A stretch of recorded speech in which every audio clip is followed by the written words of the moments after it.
dahilan bakit po nagkakaroon ng pagbabago sa breast or dibdib ng isang grown or mature or adult woman? Go ahead po. Alright. It actually changes sa suso. Hindi naman na talaga rin yan common kapag grown or adult na tayo. So, we have, in adult women, usually, we have developed breasts already. So, yung mga changes po na, kaya nga po yan yung inaabangan natin. No? Kaya dapat din talaga sinusuri natin ang ating suso once a month kasi yung mga changes na yan, yun po yung pwede maging senyales ng breast cancer, and I'm sure we will discuss that further later on. So, dapat aware tayo sa natural na forma, no, ng ating mga suso. Titignan natin yung mga changes sa skin, kasi hindi naman sa pagkapalang yan, no, magsisimula din yan sa mga, kung may mga pamumula or meron nang nagbabago sa mismong balat pa lang ng suso. Even yung nipples, no, tinitingnan natin kasi kung meron nang tinatawag na retraction or inversion, nung pumapasok yung nipples, pwede rin niyang maging senyales ng breast cancer. Okay. Nako, Miss Annie, ito napaka-interesting na topic. And That's correct. That's especially correct. for women like us, no, we have to be aware of all these things, and that is why ako, Miss Annie, I have friends, real close friends who have right now breast cancer. So, ibalik ko naman sa iyo yung screen, Miss Annie, and ikaw naman po ang magtanong muna. Thank you. Thank you very much, Attorney Dot. Ako nag-witness ko mismo, nagdalawa kong mata, nakita ko yung aking sister-in-law, kapatid ng asawa ko. Talaga yung pinagdaanan niya dahil doon sa breast cancer. Ay kung ano-ano mga treatment na ginawa, nagpunta pa sa ibang bansa, pero talagang late yung diagnosis. Anyway, mga kasambahay, ito yung Attorney Dot, may mga friends ka rin na sinasabi ninyo. Kaya kailangan itong topic na ito, mapakinggan nyo po at mapanood. Dr. Jennifer, puntahan natin yung ating breast. Mayroon tayong binabanggit na, it's important to have self-examination, breast self-examination. Matanong ko po, kailan at paano po ito ginagawa? Dr. Jennifer, thank you po. Yes, opo. That's a very good question, Miss Annie. No? Kasi nga, most patients, meron din talagang, pag hindi ho naturuan ng maayos, iisipin nila kailangan araw-araw nagkakapa. Siyempre, hindi rin natin maiwasan yung mga parang may anxious, may anxiety, napapraning sila. So, ang advice kasi talaga natin is not to do it every day. No? It should, the self-breast exam should be done only once a month. Kasi doon lang naman din natin makikita yung changes if we do it once a month. If we do it every day, hindi nyo na makikita yung pagbabago eh. Kasi parang nasasanay lang kayo na kumakapa. Pero hindi nyo nakikitang nagbabago. So, ang advice natin sa mga nagre-regla pa is to do it 7 to 10 days after the last day of menstruation. Okay, so pag medyo pakonti na po yung regla, magbibilang na tayo ng mga 1 linggo, no, up to 10 days after that. And then, that's the time we do the self-breast exam.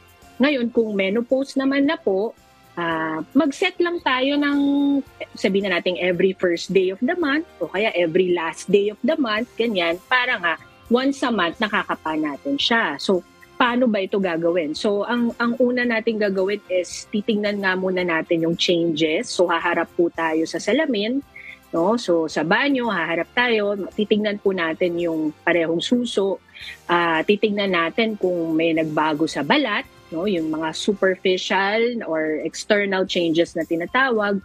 Titingnan natin kung pareho pa ba kung pantay pa ba siya. Although, understandable naman po na ang suso ay hindi talaga perfectly pantay. No? Maaaring yung isa po ay mas malaki ng kaunti or bahagya sa kabila. Pero pag napansin po natin na malayo na yung diferensya, no? Malayong mas malaki yung kanan, for example, maaring maging senyales din po yun ng breast cancer. No? So, titingnan din po natin yung mga sugat. No? Tulad nga sabi ko, kung may pamumula, may mga sugat na around the area, or yung sinasabi ko rin kanina na pumapasok na po yung utong or nipple, no? What we call nipple retraction, na hindi naman po ganoon dati. No? That may also be a sign of breast cancer. So, after po ng pagtingin, that's the time naman na pwede na natin siyang kapain, no? So pag nagkapa naman po tayo, gagamit po tayo dapat ng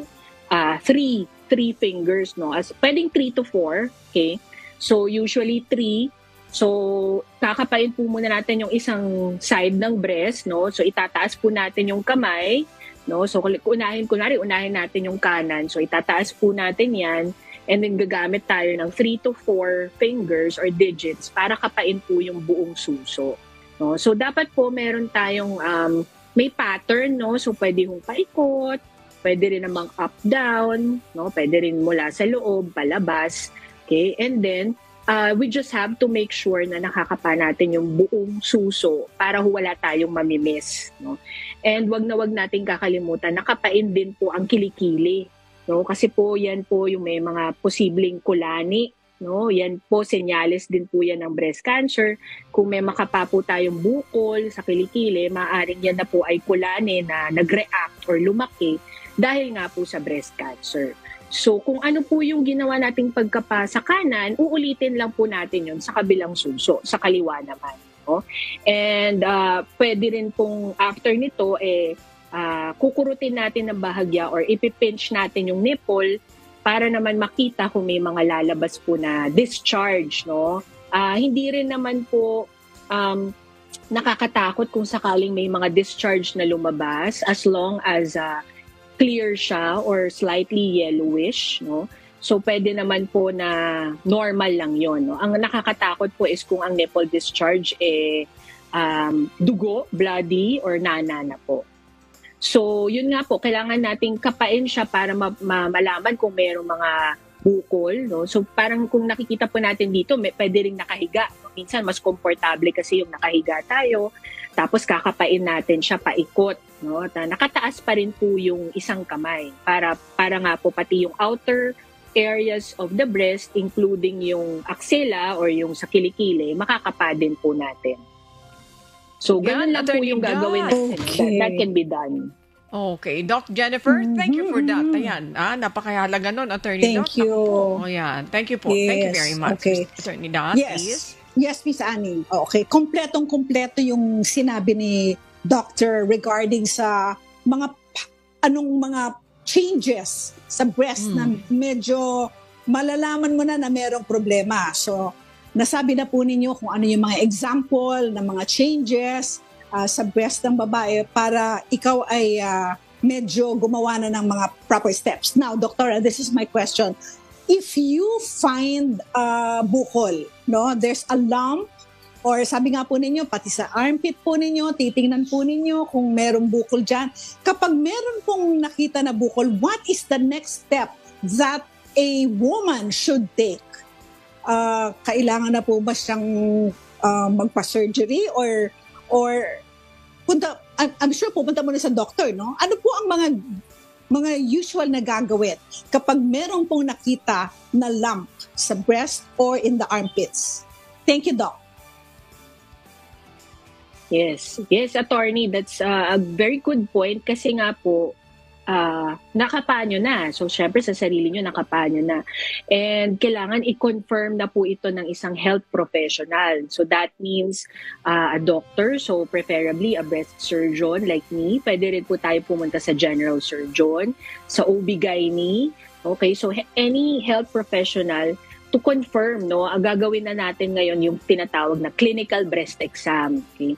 So, pagkatapos po niyan, pag na-confirm naman na po ng doctor na meron talagang bukol, we will have to do imaging tests. So, dito na po papasok yung mga na sinasabi nating ultrasound, breast ultrasound, or mammogram. So, mammogram is actually the primary imaging tool for the breast. Kaya, wag din po tayong matatakot sa mammogram, no? Kasi yan din po yung naririnig natin na kadalasan kinakatakutan ng mga pasyente kasi iniipit nga po yung breast, pero ang mga bagong mammogram po kasi ngayon, hindi naman na po ganun masyado masakit. No? May konting ipit lang po na kinakailangan talaga para makita yung pinakalikod ng breast. So, yun po yung gagawin sa inyo. No?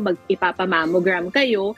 And then, kung may nakita or na-confirm nga po na bukol, titingnan din po yun, no? Hindi naman po agad-agad na masasabi sa mammogram kung cancer ba yan or hindi. So may mga category din po yan na tinatawag.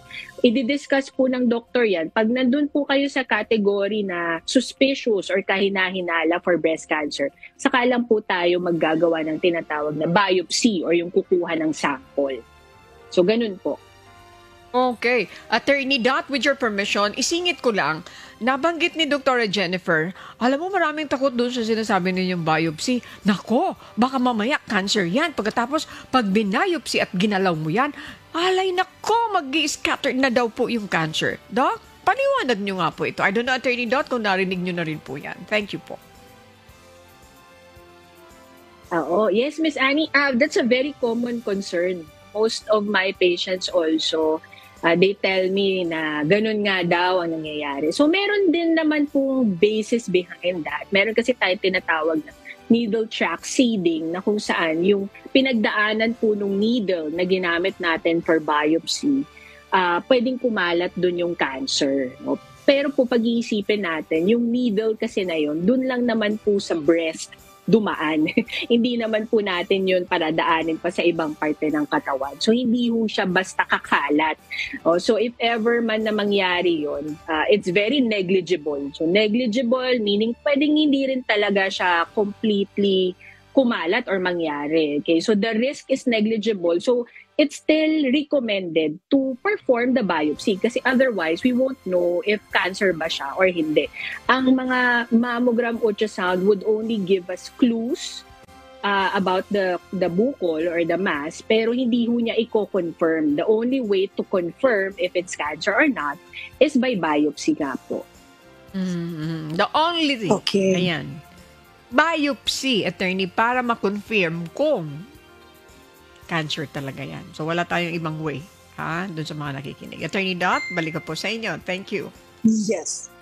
Yes, Miss Annie. So, narinig ko kay doktora kanina, kapag meron kang bukol na, no, you go to the doctor, whether breast surgeon or OB-GYN. But doc, yun po yung meron ng bukol. I'm now interested in what you mentioned, yung mammogram at saka ultrasound.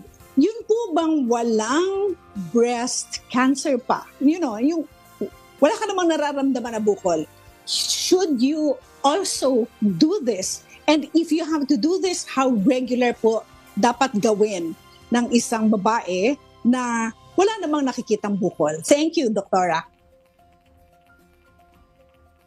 Yeah, that's her advocacy attorney, no? So maraming salamat po for mentioning that and for UNTV, no, for helping us inform or make our patients aware na even if wala tayong nakakapa, we still have to do yung tinatawag nga po na screening, no? And that is yung mammogram. So we request actually the guidelines in most countries is to start mammogram po at the age of 45 years old. So, kailangan po nating advisean ang mga kamag-anak natin, no? Lahat tayo na kapag umabot po talaga ng 45, magsa-start na po tayo ng tinatawag na annual mammogram. So, this should be done once a year.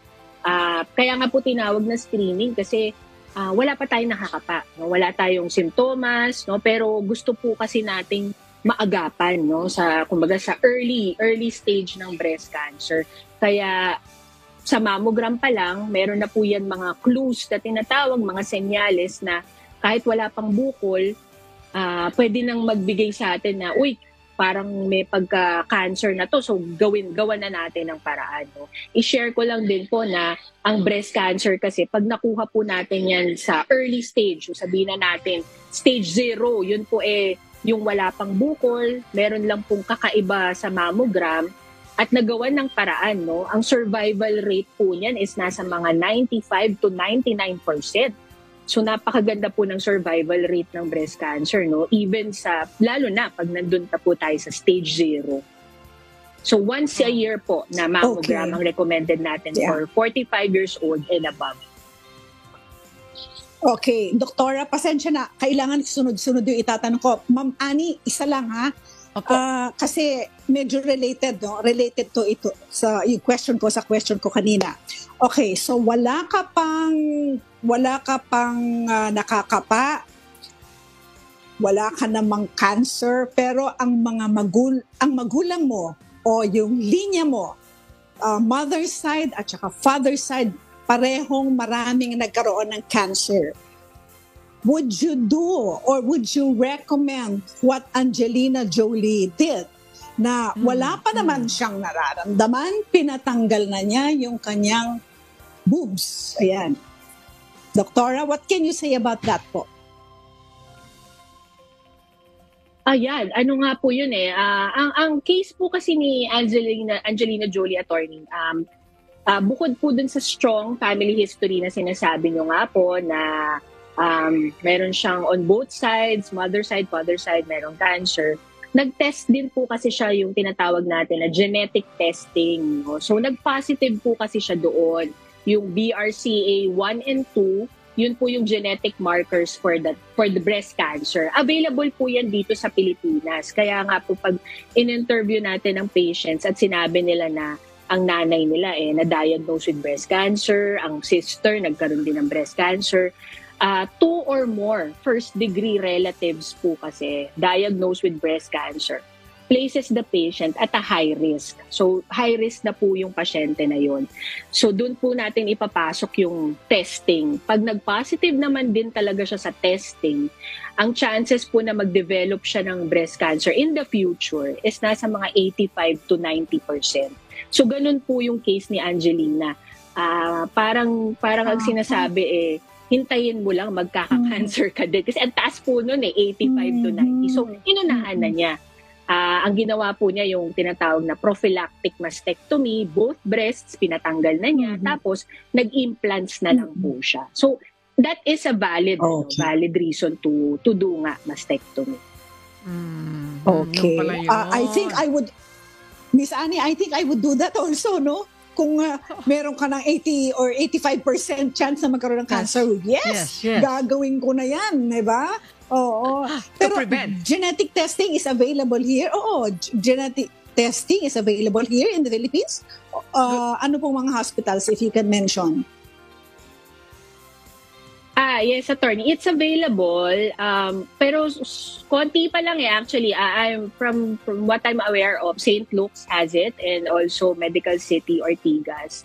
And it's a bit expensive. No? Kasi nga po, you send the specimen. Sa dugo lang naman po yun, i-extract. Pero you send it abroad. No? The nearest would be in Japan. I see. So, talagang mapapamahal tayo.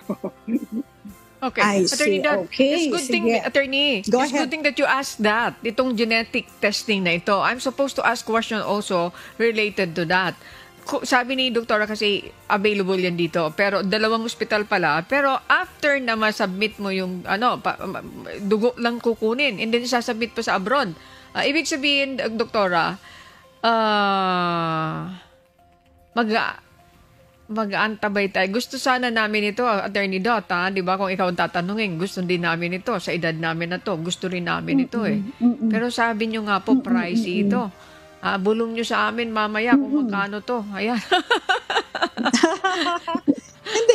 Alam mo, Miss Annie, kung nakikinig yung mga, alam mo, Miss Annie, marami nakikinig sa palabas natin, ng mga government officials, minsan mga matataas yan, okay? Pero tahimik lang sila.